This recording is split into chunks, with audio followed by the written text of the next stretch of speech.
ಸ್ವಾಭಿಮಾನಿ ನ್ಯೂಸ್ಗೆ ಸ್ವಾಗತ. ಇಂದಿನ ಪ್ರಮುಖ ಸುದ್ದಿಗಳು. ಮಕ್ಕಳ ಹಿತದೃಷ್ಟಿಯಿಂದ ಈಜುಕೊಳವನ್ನು ನವೀಕೃತಗೊಳಿಸಲಾಗಿದೆ ಎಂದು ಕರ್ನಾಟಕ ಅರಣ್ಯ ಕೈಗಾರಿಕೆ ಅಭಿವೃದ್ಧಿ ನಿಗಮದ ಅಧ್ಯಕ್ಷರಾದ ಶ್ರೀ ಗೋಪಾಲಕೃಷ್ಣ ಬೇಳೂರು ಹೇಳಿದರು. ಅವರು ಇಂದು ಸಾಗರದ ವಿಜಯನಗರದಲ್ಲಿ ನಿರ್ಮಿಸಿರುವ ಸರ್ಕಾರಿ ಈಜುಕೊಳ ಉದ್ಘಾಟಿಸಿ ಮಾತನಾಡಿದರು. ಈ ಸಂದರ್ಭದಲ್ಲಿ ಸಾಗರ ತಾಲೂಕು ಬ್ಲಾಕ್ ಕಾಂಗ್ರೆಸ್ ಅಧ್ಯಕ್ಷ ಚಂದ್ರಪ್ಪ ಕಲ್ಸೆ, ನಗರ ವಿಭಾಗದ ಅಧ್ಯಕ್ಷ ಸುರೇಶ್ ಬಾಬು, ನಗರಸಭಾ ಸದಸ್ಯರಾದ ಗಣಪತಿ ಮಡ್ಡಗಳಲೆ, ಮಧುಮಾಲತಿ, ರವಿ ಲಿಂಗನಮಕ್ಕಿ, ಅರವಿಂದ ರಾಯ್ಕರ್, ಚಂದ್ರಪ್ಪ ಸೇರಿದಂತೆ ಅನೇಕರಿದ್ದರು. ಕಲ್ಪನೆಗಳಿವೆಲ್ಲ ಮಾಡಬೇಕಂದು ಹಾಗೆ ಇದನ್ನು ಈ ಮಕ್ಕಳಿಗೋಸ್ಕರ, ಜನರಿಗೋಸ್ಕರ, ಕೆಲವರೆಲ್ಲ ದೊಡ್ಡವರು ಸಹ ಯೂಸ್ ಹೊಡೆಯಲಿಕ್ಕೆ ಪಾಪ ಇಷ್ಟ ಬೀಳ್ತಾರೆ, ಮಾಡ್ಲಿಕ್ಕೋಸ್ಕರ ಕೊಟ್ಟಿರೋದು. ಆರೋಗ್ಯಕ್ಕೋಸ್ಕರ ಮಕ್ಕಳ ರಜಾ ಬಂದಾಗ ಅಲ್ಲಿ ಇಲ್ಲಿ ಹೋಗ್ತಾರೆ, ಎಲ್ಲೋ ಹೊಳೆಗೆ ಹೋಗ್ತಾರೆ. ಹೊಳೆಗೆ ಹೋಗ್ಬಿಟ್ಟು ಎಷ್ಟೋ ಜನ ಸತ್ತೋಗಿದ್ದಾರೆ ನಿಮ್ಮ ಮಕ್ಕಳು, ಕೆಲವು ಮಕ್ಕಳೆಲ್ಲ. ಅದನ್ನ ಕೈ ಮುಗಿತೇನೆ, ಹೊಳೆಗೆ ಕೆರೆಗಳು ಮಾತ್ರ ಮಕ್ಕಳು ಕಳ್ಸಕ್ ಹೋಗ್ಬೇಡಿ ಯಾರು. ಯಾಕಂದ್ರೆ ಅವ್ರಿಗೆ ಗೊತ್ತಾಗಲ್ಲ, ಫ್ರೆಂಡ್ಸ್ ಎಲ್ಲ ಕರ್ಕೊಂಡು ಹೋಗ್ಬಿಡ್ತಾರೆ. ಅಲ್ಲಿ ಹೋದ್ಮೇಲೆ ಗೊತ್ತಾಗೋದು ನಮ್ಗೆ. ಎಷ್ಟೋ ಮಕ್ಕಳು ಇವತ್ತು ಜೀವ ಕಳ್ಕೊಂಡಿದ್ದಾರೆ. ಆ ತರ ಆಗ್ಬಾರ್ದು ಅನ್ನೋ ಉದ್ದೇಶ ನಮ್ದಿದ್ರಿಂದ ಆ ಕಲ್ಪನೆ ಇಟ್ಕೊಂಡೆ ಇವತ್ತು ಈಜುಕೊಳನ ಬೇಗ ಮಾಡಬೇಕು ಅಂತ ಹೇಳಿ ನಾಗಪ್ಪನವರಿಗೆ ಎಲ್ಲರಿಗೂ ಎಚ್ಚರಿಕೆ ಕೊಟ್ಟಿದ್ದೀವಿ. ಇವತ್ತು ಸುಂದರವಾಗಿ ಬಂದಿದೆ, ಎಷ್ಟು ಚೆನ್ನಾಗಿ ಬಂದಿದೆ, ಖುಷಿ ಆಗುತ್ತೆ. ನಾನ್ ಬಟ್ಟೆ ಹಾಕೊಂಡಿದ್ದೆ, ಇಲ್ಲ ಹಾರೇ ಬಿಡ್ತಿದ್ದೆ, ಇಲ್ಲ ಅಂದ್ರೆ ಬಿಡ್ತಿರ್ಲಿಲ್ಲ, ಅಷ್ಟು ಚೆನ್ನಾಗಿತ್ತು. ಚೆನ್ನಾಗಿ ಮಾಡಿದ್ದಾರೆ, ಖುಷಿ ಆಗತ್ತಲ್ಲ. ಅದಕ್ಕೋಸ್ಕರ ಬರಬೇಕು, ಮಕ್ಕಳು ಇಲ್ಲೇ ಆಟ ಆಡ್ಬೇಕು, ಬೇರೆ ಕಡೆ ಹೋಗ್ಬಾರ್ದು. ಹೊಳೆ ಗಿಳೆಗೆಲ್ಲ ಹೋಗ್ಬಿಟ್ರೆ ದುರಂತಗಳಾಗಬಾರ್ದು ಅನ್ನೋ ಉದ್ದೇಶ ನಾವು ಇವತ್ತು ಮಾಡ್ಕೊಂಡಿದ್ದೀವಿ. ಇದ್ರ ಜೊತೆಗೆ ಸಾಗರದ ಒಂದು ಕಲ್ಪನೆ ನನ್ಗೆ ಬಹಳ ಇದೆ. ನಾನು ಇವತ್ತು ಸಾಗರದ ಜನರಿಗೆ ನಾನು ಹೇಳಲಿಕ್ಕೆ ಏನು ಇಷ್ಟಪಡ್ತೇನೆ ಅಂದ್ರೆ, ಸಾಗರ ಕ್ಷೇತ್ರಕ್ಕೆ ಪ್ರವಾಸಿಗರು ಬಹಳ ಜನ ಬರ್ತಾ ಇದ್ದಾರೆ. ಆ ಪ್ರವಾಸಿಗರು ಬಂದಂತ ಸಂದರ್ಭದಲ್ಲಿ ಸಾಗರ ಸಿಟಿ ತುಂಬಾ ಚೆನ್ನಾಗಾಗಬೇಕು, ಒಳ್ಳೆ ರೀತಿಯಲ್ಲಿ ಇರಬೇಕು ಅನ್ನೋದು ನಮ್ಮ ಉದ್ದೇಶ ಇರುತ್ತೆ. ಅದಕ್ಕಾಗಿ ನಾವು ಸ್ವಲ್ಪ ಪಾರ್ಕ್ಗಳು, ರಸ್ತೆ ಅಗಲೀಕರಣ, ಈಗ ನೋಡಿ ನಿಮ್ಮ ವಿಜಯನಗರ ರೋಡ್ ಅಗಲೀಕರಣ ಮಾಡಿದ್ದೀನಿ, 5.5 ಕೋಟಿ ರೂಪಾಯಿ ಕೊಟ್ಟಿದ್ದೀನಿ. ಕೆಳದಿ ರಸ್ತೆ ಅಗಲೀಕರಣ ಮಾಡ್ತಾ ಇದ್ದೀನಿ, 5.5 ಕೋಟಿ. ಮಾರ್ಕೆಟ್ ರಸ್ತೆ ಪೆಂಡಿಂಗ್ ಇದೆ, ಮೊನ್ನೆಯವರೆಗೂ ಆಗ್ಲಿಲ್ಲ. ನಿನ್ನೆ DC ಅವರು ಆದೇಶ ಮಾಡಿ ಹೋಗಿದ್ದಾರೆ, ಈಗ ಅದನ್ನು ಶುರುವಾಗುತ್ತೆ, ಇನ್ನೇನು ಕೆಲಸ ಶುರುವಾಗುತ್ತೆ. ಮತ್ತೆ ಹೈವೇ ರಸ್ತೆನೂ ಸಹ ಪೆಂಡಿಂಗ್ ಇತ್ತು, ಅದಕ್ಕೂ ಕ್ಲಿಯರ್ ಕೊಟ್ಟಿದ್ದೀನಿ. ಈ ಕೆಲಸ ಶುರು ಮಾಡ್ತಾ ಇದ್ದಾರೆ, ಅಗಲೀಕರಣ ಆಗಿ ಎಲ್ಲ ರೆಡಿ ಆಗಿದೆ, ಟಾರ್ ಮಾಡೋದು ಬಾಕಿ ಇದೆ, ಅದಕ್ಕೆ ಲೈಟಿಂಗ್ ಎಲ್ಲ ಕೊಡ್ತೀವಿ. ಈ ತರ ಅವೆಲ್ಲವನ್ನ ನಾವು ರೆಡಿ ಮಾಡಿಕೊಟ್ಟಿದ್ದೀವಿ. ಬಹಳ ಜನ ಹೇಳ್ಬೋದು, ಗ್ಯಾರಂಟಿ ಕಾರ್ಡ್ ಕೊಟ್ಬಿಟ್ಟಿದ್ದಾರೆ, ಇವ್ರ ಹತ್ರ ದುಡ್ಡಿಲ್ಲ ಸರ್ಕಾರದಲ್ಲಿ ಅಂತ ಹೇಳ್ತಾರೆ.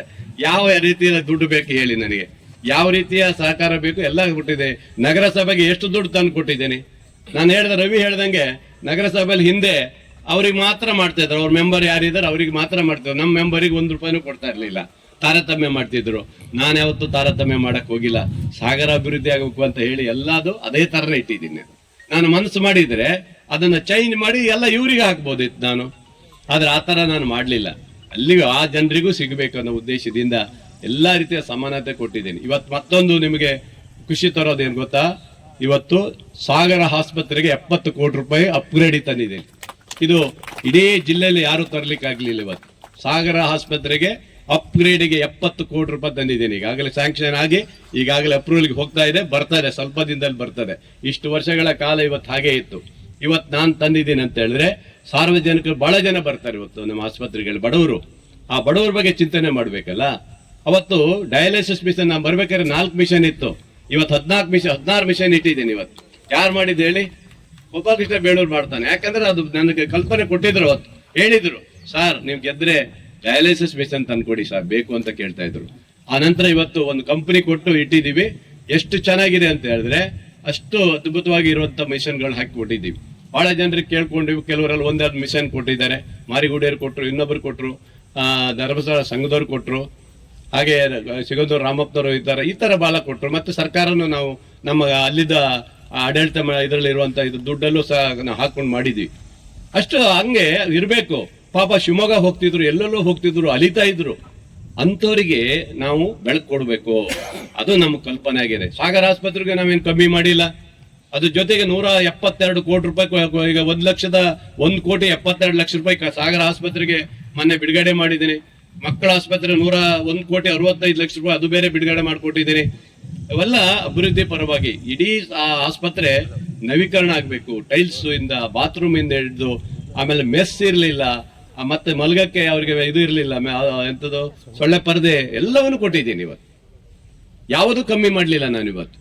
ಆ ರೀತಿ ನಾವು ಅಭಿವೃದ್ಧಿ ಪರವಾಗಿ ಚಿಂತನೆ ಮಾಡಬೇಕು. ಇವತ್ತು ಸುಮ್ಮನೆ ಅಭಿವೃದ್ಧಿ ಮಾಡ್ತೀವಿ ಅಂತ ದುಡ್ಡಿಲ್ಲ ಗಿಡ್ಡಿಲ್ಲ ನಾವು ಹೇಳೋ ಪ್ರಶ್ನೆನೇ ಇಲ್ಲ. ಗ್ಯಾರಂಟಿನೂ ಒಂದು, ಅದು ಸಹ ಅಭಿವೃದ್ಧಿನೇ. ಇವತ್ತು ಗ್ಯಾರಂಟಿ ಕೊಟ್ಟಿದ್ದೀವಲ್ಲ, ಜನಸಾಮಾನ್ಯರ ಮನೆಗೆ ಮುಟ್ಟಿದೆಯಲ್ಲ, ಅದೇನು ಅಭಿವೃದ್ಧಿ ಅಲ್ವಾ? ಅವರಿಗೂ ಅದು ಅಭಿವೃದ್ಧಿ ಆಗುತ್ತೆ. ಸಣ್ಣ ಮಟ್ಟದಲ್ಲಿದ್ದವರು ಆರ್ಥಿಕ ಮಟ್ಟವನ್ನ ಬೆಳವಣಿಗೆಯನ್ನು ಕಾಣ್ತಾರೆ, ಅದು ಅಭಿವೃದ್ಧಿನೇ. ಹೋದ ಸರಿ ಬಡ್ಜೆಟಲ್ಲೂ ಈ ಸರಿ ಬಡ್ಜೆಟಲ್ಲೂ ಹೋದ ಸರಿ 3,71,000 ಕೋಟಿ ಆದ್ರೆ ಈ ಸರಿ 4,09,500 ಕೋಟಿ ರೂಪಾಯಿನ ಈ ಸರಿ ಬಡ್ಜೆಟ್ ಅಲ್ಲಿ ಇಟ್ಟಿದ್ದಾರೆ. ಕೊರತೆನೇ ಇಲ್ಲ ನಮಗೆ, ಆತರ ಕೊರತೆ ಬರೋದೇ ಇಲ್ಲ ನಮಗೆ. ಆತರ ಬಡ್ಜೆಟ್ ಅಲ್ಲಿ ಇಟ್ಟಿದ್ರಿಂದ ಈ ಸರಿ ಹೆಚ್ಚಿನ ಅನುದಾನ ಬರುತ್ತೆ. ಮತ್ತೊಂದು ನಿಮಗೆ ಎಲ್ರಿಗೂ ಗುಡ್ ನ್ಯೂಸ್ ಕೊಡ್ತಾ ಇದ್ದೀನಿ ಇವತ್ತು. ಇಡೀ ನಿಮ್ಮ ನಗರಸಭೆ ವ್ಯಾಪ್ತಿಯ 31 ವಾರ್ಡಿಗೂ ಸ್ಪೆಷಲ್ ಆಗಿ ಎಲ್ಲರ ಮನೆಗೂ ನೀರು ಬರ್ಲಿಕ್ಕೋಸ್ಕರ, ಪ್ರತಿ ಮನೆಗೂ, ಒಂದು ಮನೆಗೆ ತಪ್ಸಂಗಿಲ್ಲ ಇವತ್ತು, ಪ್ರತಿ ಮನೆಗೂ ನೀರು ಬರೋಕ್ಕೋಸ್ಕರ 250 ಕೋಟಿ ರೂಪಾಯಿ ಬಿಡುಗಡೆ ಮಾಡ್ತಾ ಇದ್ದೀನಿ ಇವತ್ತು. 250 ಕೋಟಿ ರೂಪಾಯಿ 24 ಅವರ್ಸ್ ನಿಮ್ಮ ಮನೆಗೆ ನೀರು ಬರಬೇಕು ಅನ್ನೋ ರೀತಿಯಲ್ಲಿ ಆ ಕೆಲಸವನ್ನು ಸಹ ಈಗ ಬಿಡುಗಡೆ ಮಾಡ್ತಾ ಇದ್ದೀನಿ. ಈಗ ಅದು ಬರ್ತಾ ಇದೆ. ಈಗ 24 ಗಂಟೆ ನಿಮಗೆ ಜೋಗದಿಂದ ಕೊಡುವಂತ ನೀರು, ಆ ಶರಾವತಿ ನೀರು ನಿಮಗೆ ಇನ್ನು ಮುಂದೆ ಪ್ರತಿ ಒಂದು ಮನೆಗೂ ಇಲ್ಲ ಅನ್ನುವಂಥ ಪದ್ಧತಿ ಬರ್ಬೋದು. ಈಗಾಗಲೇ ನಾವು ರೂರಲ್ ಬರ್ತಾನೆ ಇರುತ್ತೆ, ಅದ್ರ ಬಗ್ಗೆ ನಾವು ತಲೆ ಕೆಡಿಸ್ಕೊಳ್ಳೋದು ಬೇಡ. ನಾವು ಬಂದಿರೋದೇ ಕೆಲಸ ಮಾಡೋಕ್ಕಾಗಿ ಬಂದಿರೋದು. ನಾವು ನಾಗರಿಕ, ಈ ತಾಲೂಕಿನ ಜನ ನಮ್ಮ ಆಯ್ಕೆ ಮಾಡಿರುವಂಥದ್ದು ನಮಗೆ ಅಭಿವೃದ್ಧಿ ಮಾಡಲಿಕ್ಕೆ ಆಯ್ಕೆ ಮಾಡಿಕೊಟ್ಟಿದ್ದಾರೆ. ಈ ಸ್ವಿಮ್ಮಿಂಗ್ ಪೂಲ್ ಹಿಂದೆ ಹೇಳಿದ್ರು, ನಾಗಪ್ಪನವ್ರು ಹೇಳ್ದಂಗೆ 2008-09ರಲ್ಲಿ ನನ್ನ ಕಲ್ಪನೆ ಇತ್ತು, ಇಲ್ಲೊಂದು ಸ್ವಿಮ್ಮಿಂಗ್ ಪೂಲ್ ತರಬೇಕು ಅನ್ನೋದಿತ್ತು ಯುವಕರಿಗಾಗಿ. ಆ ಕಾಲದಲ್ಲಿ ಅದನ್ನು ತಗೊಂಡು ಬಂದಂಥ ಸಂದರ್ಭ. ಆನಂತರ ಅದನ್ನ ಹೆಚ್ಚುವರಿಯಾಗಿ ಅದು ಮಾಡಲೇ ಇಲ್ಲ, ತುಂಬ ವರ್ಷದಿಂದ ಆಯ್ತು. 8ರಿಂದ ಹಂಗೆ ಕುಂಡ್ತಾ ಬಂತು. ಕಾಗೋಡು ಸಾಹೇಬರು ಮತ್ತೆ 50 ಲಕ್ಷ ಏನೋ ಕೊಟ್ಟಿರಬೇಕು. ಕೊಟ್ಟು ಕೊನೆಗೆ ಅದು ಉದ್ಘಾಟನೆ ಮಾಡಲಿಲ್ಲ. ಕೊನೆ ಹಂತದಲ್ಲಿ ಲಾಸ್ಟ್ಗೆ ಉದ್ಘಾಟನೆ ಮಾಡಿ ಹೋಗಿದ್ದಾರೆ. ಅದರ ನಂತರ ಸ್ವಲ್ಪ ಅದು ಏನಂತ ಹೇಗಿದೆ ಏನಾಗಿದೆ ಅಂತ ನೋಡ್ಲಿಲ್ಲ, ನೋಡ್ಬಿಡ್ಬೇಕಾಯ್ತು ಸ್ವಲ್ಪ. ಅದು ಹಾಗೆ ಇತ್ತು. ನನಗೆ ಕಲ್ಪನೆ ಬಂದಾಗ ನಾನು ಅವಾಗೆಲ್ಲ ಎಲ್ಲ ವಾರ್ಡಲ್ಲಿ ನಾನು ಓಡಾಡಿದೆ. ವಾರ್ಡಲ್ಲಿ ಏನಾಗಬೇಕು, ಪಾರ್ಕ್ ಆಗಬೇಕು, ರಸ್ತೆ ಆಗಬೇಕು. ಕೆಲವೊಂದು ಸಭಾಭವನಗಳೆಲ್ಲ ಸಾಗರದಲ್ಲಿ ಅರ್ಧ ನಿಂತೋಗಿದೆ. ಕೆಲವು ಕಡೆ ಲಲಿತಮ್ಮವ್ರ ವಾರ್ಡ್ ಇರ್ಬೋದು, ಕುಸುಮ ಅವ್ರ ವಾರ್ಡ್ ಇರ್ಬೋದು, ಅಲ್ಲೆಲ್ಲ.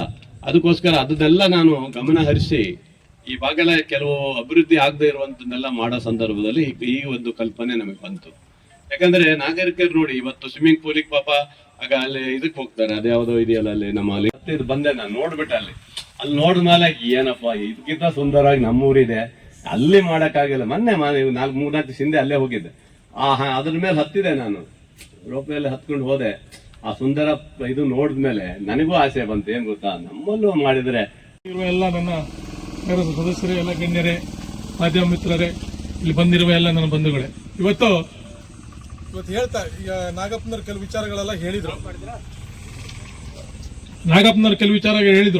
ಕೆಲವು ಈಗ ಮತ್ತೆ ಯಾಕೆ ಉದ್ಘಾಟನೆ ಬೇಕಿತ್ತು ಅಂತ ಜನ ಮಾತಾಡ್ತಾ ಇದ್ದಾರೆ ಅಂತ ಹೇಳಿದ್ರು.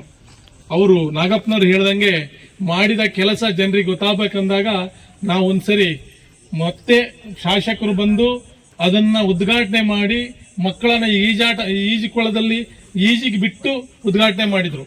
ಇವತ್ತು ಸರ್ಕಾರಿ ಕಾರ್ಯಕ್ರಮ ಅಂದ್ಕೊಳ್ಳೆ ನೆಗ್ಲೆಕ್ಟ್ ಮಾಡ್ತಾರೆ. ಸರ್ಕಾರಿ ಕಾರ್ಯಕ್ರಮಗಳನ್ನ ಇಂಥ ಡೆವಲಪ್ಮೆಂಟ್ ಮಾಡಿದಾಗ ಮಾತ್ರ ಸರ್ಕಾರಿ ಕಾರ್ಯಕ್ರಮಗಳು ಡೆವಲಪ್ಮೆಂಟ್ ಆಗುತ್ತೆ, ಊರು ಉದ್ಧಾರ ಆಗುತ್ತೆ. ಇವತ್ತು ವಿಜಯನಗರ ಪಾರ್ಕಿಗೆ ಸಾಹೇಬರು ಗೆದ್ದ ತಕ್ಷಣ ಬಂದಿದ್ರು. ಇವತ್ತು ನೋಡಿ ಎಷ್ಟು ಚಂದ ಕಾಣ್ತದೆ. ಇಡೀ ರಸ್ತೆಗಳನ್ನ ಎಲ್ಲೆಲ್ಲಿ ನೋಡಿದ್ರು ಸಾಹೇಬ್ ರಸ್ತೆಗಳು ಕೊಟ್ಟಿದ್ದಾರೆ. ನಮ್ಮ ನಂಜುಂಡ ಸ್ವಾಮಿ ಅವ್ರ ಪಾಪ ದಿನ ಹೇಳ್ತಿದ್ರು, ಇಲ್ಲ ನನ್ನೊಂದು ರಸ್ತೆ ಆಗ್ಬೇಕು. ಸಾಹೇಬ್ರು ಒಂದಿನ ನಾಗಪ್ಪರಿಗೆ ಫೋನ್ ಮಾಡಿ ಹೇಳಿದ್ರು, ನಂಜುಂಡ ಸ್ವಾಮಿ ಅವ್ರ ಮನೆ ಹೋಗಿದ್ದೆ ಮರೆಯ, ರಸ್ತೆ ಗುಂಡಿ ಬಿದ್ದ್ಬಿಡೈತೆ. ಈಗ ಆಗಿರ್ಬೇಕು, ನಾನೇನು ನೋಡಿಲ್ಲ, ಆಗಿದೆ. ಆದ್ರೆ ನಮ್ಮಲ್ಲೂ ಅಷ್ಟೇನೆ ಕೆಲವೆಲ್ಲ ರಸ್ತೆಗಳು ನೆನೆಗುದ್ದಿ ಬಿದ್ದ್ಬಿಟ್ಟಿದಾವೆ, ಜಲ್ಲಿ ಹಾಕಿದ್ದಾರೆ. ಈಗ ನನ್ನ ಮನೆ ವಾರ್ಡಲ್ಲೇ ಕೆಲಸ ಆಗಿಲ್ಲ. ಎಲ್ಲ ಜನ ಹೇಳ್ತಾರೆ ಗಣಪತಣ್ಣನ ವಾರ್ಡ ಕೆಲಸ ಆಗೈತಿ ಅಂತ ಹೇಳ್ತಾರೆ. ಜಲ್ಲಿ ಒಂದು ಹಾಕಿ ಬಿಟ್ಬಿಟ್ಟಿದೀವಿ. ಇನ್ನು ಟಾರ್ ಹಾಕೋರು ಮಳೆ ಮಳೆ ಮಳೆ ಅಂತ ಸುಮ್ಮನೆ ಇದ್ದಾರೆ. ಈಗ ನಮ್ಮ ವಾರ್ಡಲ್ಲೂ ಕೆಲಸಗಳಾಗಬೇಕು. 31 ವಾರ್ಡಲ್ಲಿ ಎಲ್ಲಾ ಕಡೆನೂ ಕೆಲಸ ಈಗಾಗಲೇ ಮತ್ತೆ ದುಡ್ಡು ತಂದಿದ್ದಾರೆ ಸಾಹೇಬ್ರು, ಕೆಲಸ ಆಗುತ್ತೆ. ವಿಜಯನಗರ ಬಡಾವಣೆಯನ್ನ ಶಾಸಕರು ಭಾರಿ ತಲೆಯಲ್ಲಿ ಇಟ್ಕೊಂಡಾರೆ ಅಂತ ಹೇಳಿದ್ರೆ ಎಲ್ಲ ಬುದ್ಧಿಜೀವಿಗಳಿದ್ದಾರೆ, ಅಲ್ಲಿ ಕೆಲಸ ಕಾರ್ಯಗಳಾಗಬೇಕು. ಅವರು ಮತ್ತೆ ಇಲ್ಲಿದ್ದವರು ಎಲ್ಲಾ ಕಾಲೇಜು ಲೆಕ್ಚರ್ಸ್ ಇದ್ದಾರೆ, ನಮ್ಮ ಮಕ್ಕಳಿಗೆಲ್ಲ ಪಾಠ ಹೇಳೋರಿದ್ದಾರೆ. ಅವ್ರು ಯಾಕೆ ಹೇಳ್ತಾರಂತ ಇಲ್ಲಿ ಅವ್ರ ವಾರ್ಡಲ್ಲಿ ಕೆಲಸ ಕಾರ್ಯಗಳು ಹೇಳಿದ್ರೆ ಅಲ್ಲಿ ಮಕ್ಕಳಿಗೆ ಹೇಳ್ತಾರೆ. ನಮ್ಮ ಹಳ್ಳಿ ಮಕ್ಕಳೆಲ್ಲ ಬರ್ತಾರೆ, ಶಾಸಕರು ಈ ತರ ಕೆಲಸ ಮಾಡಿದ್ರು ಅಂತ ಹೇಳಿ ಆ ಲೆಕ್ಚರ್ಸ್ಗಳು ಮಕ್ಕಳಿಗೆ ಹೇಳ್ತಾರೆ. ಹಾಗಾಗಿ ನಮ್ಮ 31 ವಾರ್ಡ್ ಒಂದಲ್ಲ, ಇಡೀ ತಾಲೂಕಲ್ಲಿ ಈಗ ಎಲ್ಲ ಹೇಳ್ತಿದ್ರು, ಬರೇ ಶಂಕುಸ್ಥಾಪನೆ ಮಾಡಿ ಬರ್ತಾರೆ ಅನ್ನೋರು. ಎಲ್ಲೋಡು ತಾರಷ್ಟೇ ಇದೆಯಪ್ಪ. ಈಗ ಈ ಸರಿ ಇನ್ನೂ 3 ವರ್ಷ ಇದೆ. 3 ವರ್ಷದಲ್ಲಿ ಈ ತಾಲೂಕನ್ನ ಭಾರಿ ಅದ್ಭುತವಾಗಿ ಕಟ್ಟೋದಕ್ಕೆ ಅವ್ರು ಮನಸ್ಸಿಟ್ಕೊಂಡಿದ್ದಾರೆ. ನಮ್ಮ ಸಾಹೇಬ್ರಿಗಂತೂ ಯಾವ ಮಿನಿಸ್ಟರ್ ಹತ್ರ ಹೋದ್ರೂ ದುಡ್ಡಿಲ್ಲ ಅಂತ ಹೇಳಲ್ಲ, ಫಸ್ಟ್ ಕೊಡ್ತಾರೆ. ಅವ್ರೆಲ್ಲರ ಹತ್ರ ಅಷ್ಟು ಚಂದವಾಗಿದ್ದಾರೆ, ಕೊಡ್ತಾರೆ. CM ಅಷ್ಟೇನೆ. ಇನ್ನು ಈ ನೆಕ್ಸ್ಟ್ ವರ್ಷ ಎಲ್ಲಾ ದೊಡ್ಡ ಕಾಮಗಾರಿಗಳಲ್ಲಿ ಒಂದು ಅವ್ರ ಮನಸ್ಸಲ್ಲಿ ಇದೆ. ಎಲ್ಲಾ ವಾರ್ಡಲ್ಲೂ ಪಾರ್ಕ್ ಗಳನ್ನು ಮಾಡ್ಬೇಕು. ನಮ್ಮ ವಾರ್ಡಲ್ಲೆಲ್ಲ ಏನಾಯ್ತದೆ, ಪಾರ್ಕ್ ಮಾಡಕ್ ಜಾಗನೇ ಇಲ್ಲ. ನನ್ನ ವಾರ್ಡಲ್ಲಿ ಮಾಡ್ಬಿಡ್ತು, ಒಳ್ಳೆ ಪಾರ್ಕ್ ಮಾಡ್ಕೊಡ್ತಿದ್ರು. ಪಾರ್ಕ್ ಮಾಡಕ್ ಜಾಗ ಇಲ್ಲ. ಹಾಗಾಗಿ ಎಲ್ಲಾದ್ರೂ ಒಂದು ಜಾಗ ಹುಡುಕಿ ನನ್ನ ವಾರ್ಡಲ್ಲಿ ಒಂದು ಪಾರ್ಕ್ ಮಾಡಿ ವಾಕಿಂಗ್ ಸ್ಟಾಕ್ ಎಲ್ಲ ಮಾಡಿಸ್ಬೇಕಂತ ಇದೀನಿ. ನಮ್ಮ ಬಾಪಾಟ ಹತ್ರ ಸ್ವಲ್ಪ ಜಾಗ ನೋಡಿ ಇಟ್ಟಿದ್ದೀನಿ, ಮಾಡಿಕೊಡ್ತಾರೆ.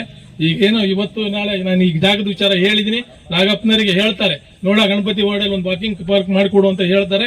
100% ಮಾಡಿಕೊಡ್ತಾರೆ, ನಂಗೆ ನಂಬಿಕೆ ಇದೆ.